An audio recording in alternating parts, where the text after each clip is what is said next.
నేను లేని సమయంలో మీరు కడీలు పాతారు సార్. ఎప్పుడు డేటు 29 నవంబర్. ఆగండి సార్, కొద్దిగా ఆగండి. నేను ఇంకా లేని సమయంలో మీరు ఇది దీని ఏమంటారు, దీన్ని అది కల్టివేషన్ చేయించారు. మీరు కొన్నారు కదా సార్. ఇప్పుడు రాజు సార్ ఉన్నారు, ఆయన పేరు పైన ల్యాండ్ ఉంది.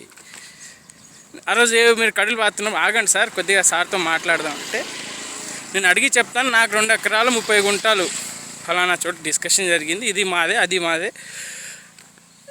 సరే, మీరు ఆ రోజు నుంచి ఇంకా మీ డాక్యుమెంట్స్ నాకు చూపించకుండా పోలీసులు సాకన మీరు కొన్నారు కదా సార్, మీరు కష్టపడి కొన్నారు కదా. ల్యాండ్ గ్రాబింగ్ అయిందో నాకు బాధ నాకుంది. మా తాతలు ముత్తాతల నుంచి నాకున్న ల్యాండ్ గ్రాబింగ్ అని బాధ నాకుంది. ఇప్పుడు మీకు ఇంత భూమిలో ల్యాండ్ గ్రాబింగ్ అయినట్టు నేను ప్రూవ్ చేస్తే ఇవ్వండి. నా ఎంత గ్రాబింగ్ అయిందనేది మీకు తెలిసిపోతుంది. నాకు 2 ఎకరాలు 30 గుంటలు. ఇప్పుడు గ్రాబింగ్ ఎప్పుడు పహానీలో చేతి రాతలు ఉన్నప్పుడు చేశారు, ఆన్లైన్ ఈసీ స్టార్ట్ అయినప్పుడు వాళ్ళు గ్రాబింగ్ చేశారా, మీరు చేశారా, ఎలాగో అయిపోయింది అది.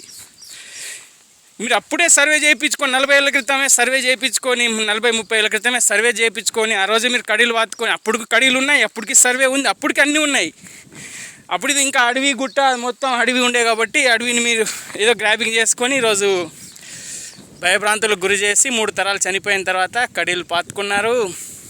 కానీ ఒక్కటి సార్, ప్రకృతిలో ఇది అమ్ముకొని మీరు వెళ్ళిపోతారు, 30-40 కోట్లు వస్తాయి, చనిపోయిన తర్వాత పట్టుకెళ్తారా? పోనీ ఇంత పెద్ద భూమిలో మిమ్మల్ని పాతి పెడతారా? ఎక్కడో మూలలో 6 గుంటలు 10 గుంటలు పాతి పెడతారు. జెన్యున్గా గ్రాబ్ అయ్యింది కాబట్టే నాకు బాధ ఉంది. 2 ఎకరాలు 30 గుంటలు. రెండోది, నాకు ఇంకా మిగులు భూమి ఉంది పైన గుట్ట. ఎంత గ్రాబింగ్ చేసినా ప్రకృతిలో మీరు నాకు ఇస్తారు, అది ప్రకృతి ధర్మం. ప్రకృతి ఎలా చెప్తే అలా వినే